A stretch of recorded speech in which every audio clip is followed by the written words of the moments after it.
Two brothers are dealing with serious injuries after being hit by a suspected drunk driver while they were on their way to a Dallas Mavericks game. So the brothers were walking in a crosswalk when they were hit. Police say the driver originally tried to run off, but two men, including a former officer, chased after him, held him down until officers arrived. Fox 4's Vanya Castillo spoke to one of the men hit. She joins us now. Vanya.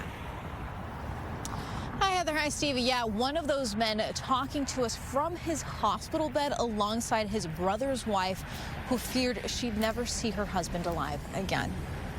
He would do it again in a heartbeat if he's drinking Buzzball immediately after. He doesn't care. It was supposed to be a night out. Two brothers walking to a Mavericks game on December 18th. And I look over, I see the AAC on the right, and the next thing I know is I'm sitting on a curb, not knowing what happened. And then next moment, I noticed I was in an ambulance, and I didn't know what happened. I said, did I do something wrong? Chris Purvis suffered a traumatic brain injury. His brother Cody Purvis suffered a shattered pelvis. He was unresponsive after the crash and needed a breathing tube. And then they took him straight to do life-saving surgery to fix his pelvis because he was really badly injured. And he's made so much progress. It's been really hard for him, but it's a miracle that he's made as much progress as he's made. He's got extubated a few days ago, which is like the best thing. And he also suffered a really big traumatic brain injury, and he's not fully here yet, but he's making strides and progressing. Cody spent Christmas in a 10-hour surgery and the next day in another 9-hour surgery while his children waited at home. The family was dealing with another heartbreak, the loss of Chris and Cody's fathers just days before the crash. Chris was supposed to have a talk with our kids and tell them, hey, this happened to Grandpa.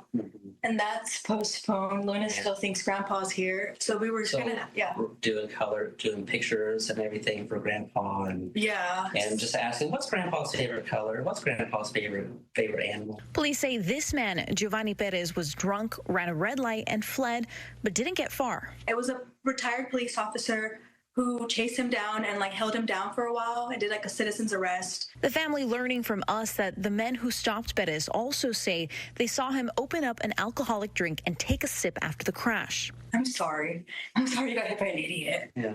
God. It'd be just nice if he show some remorse. That would have helped me forgive him.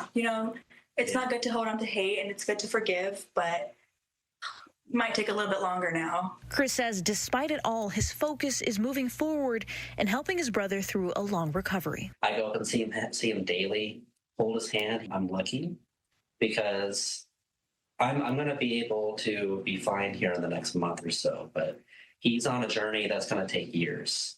And I'm going to see him. I want to see his progression.